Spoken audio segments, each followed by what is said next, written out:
Welcome to our Road to 100 series, where our goal is to achieve a streak of 100 or higher in the Pokemon Emerald Battle Tower. And in today's episode, we are going to start our new streak using team number 2. Hopefully, everyone is having an amazing day whenever you're watching. So to start things off, this is the first time we're using these Pokemon in the Pokemon Battle Frontier. And this team is very fun in theory because it uses a Dragon Dancing Gyarados, a Choice Banded Metagross, and a Lychee Berry Flygon. I took a lot of inspiration from my previous team to make this one, and I wanted to really have fun with this team. When I made it, I had in mind to go all out. I wanted to use Pokemon that were pretty good just to test how high I can take this streak, and my ultimate goal is to shatter my previous streak of 104 straight wins.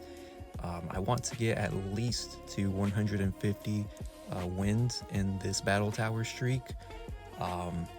Hopefully I could get there, but without anything else to say, let's get right into this team build. So starting off with the Gyarados, optimally I want to start off with Gyarados in the higher rounds so I can get the Intimidate drop right off the bat, and I just want to set up with Dragon Dance to sweep in an ideal scenario. Thunder Wave as my fourth move is really there just to help the rest of my team with any Pokemon that could outspeed them. I could have used Double Edge, but I already have a lot of heavy hitters on this team, so I didn't find a lot of use from having a third attacking move on Gyarados. But who knows, I might change the setup later depending on how my team performs in the earlier rounds. Flygon. Now Flygon was inspired a lot by my Pataya Berry Charizard.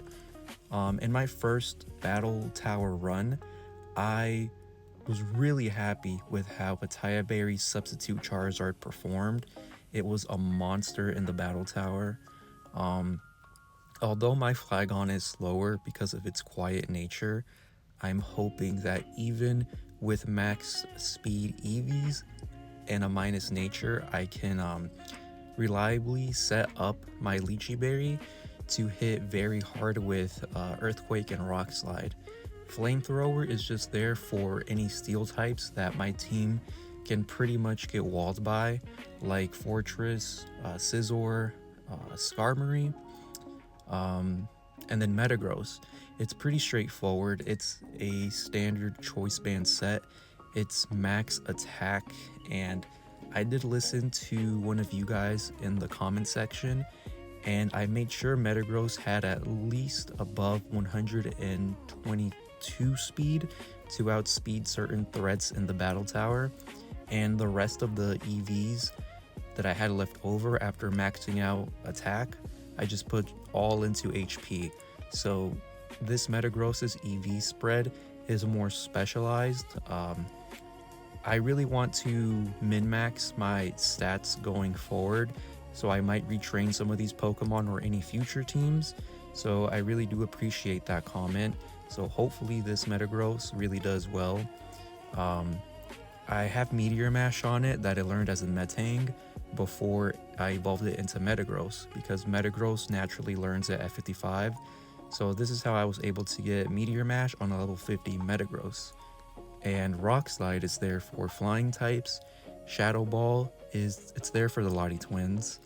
And Brick Break, it was just a random fourth move that can hit dark types pretty super effectively. Originally I had thought to use Explosion, but if an opponent protects substitutes, or if their Bright Powder manages to make me miss, that's just a dead Pokemon with nothing to show for it. So that was my logic behind not using Explosion on this Metagross. A lot of these members, or actually all of these members, are really good switch-ins from each other, because there's Gyarados and Flygon who are immune to ground types. So switching out from Metagross into one of them from an Earthquake is pretty good. Flygon is weak to Ice, and Metagross and Gyarados, they resist Ice pretty well. Same with Gyarados' electric weakness. Flygon is immune to that. And I built this team with those immunities and switch-ins in mind, besides just really wanting to use these Pokemon. I'll also have linked in the description their individual team building videos and my shiny hunting playlist on when I found these shinies. But that's pretty much the team. It's definitely much better on paper when compared to my first team, and I have really high hopes for this team. In these early rounds, nothing much of interest happened. Everything can pretty much get steamrolled with any powerful attack because the power level of these early round Pokemon is just pretty low. But going forward from round 6 and onwards, the difficulty will start to spike. So I will start playing more carefully. And I did say in my previous video that I want to start using damage calculators and looking at spreadsheets to see what Pokemon I'm up against, because I do want to take this streak as far as possible with all resources available. I want to push the limits of my own skill in the battle tower, and I'm really excited to do so because my previous streak of 104 is the highest I've ever achieved. So I guess I'm on a win streak high. But yeah, that's my thought process with this team, and those are my goals as of right now. I am currently building another team for a different facility. I'll probably update you guys next week on that, so look forward to that video. Also, I'm still hunting shiny Snorlax. I took a break from it last week to focus more on my Battle Frontier content, so the hunt will resume as of today, and I am at around 5,800 soft resets. This hunt with Snorlax, it's been pretty chill when compared to my previous hunt of shiny Bagon, which was extremely long. So I'm not burnt out with shiny hunting, I just needed a little break to focus on other content. But yeah, I do hope I find shiny Snorlax soon. And I also found a shiny Slugma while EV training my Alakazam last week. And also, I found a different shiny in my Heart and Soul Nuzlocke while level grinding. So it's just shinies everywhere for me. My luck has been pretty good this past week. Hopefully that streak continues with Snorlax. But that's pretty much it. This run, these early round streaks were pretty easy since, again, the power level with these early rounds is pretty low.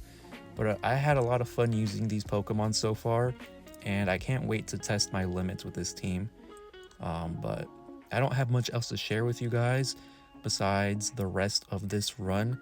So stick around and see how I did with the first Annabelle fight. But without anything else to share, I hope you guys have a great rest of your day, and thanks for watching.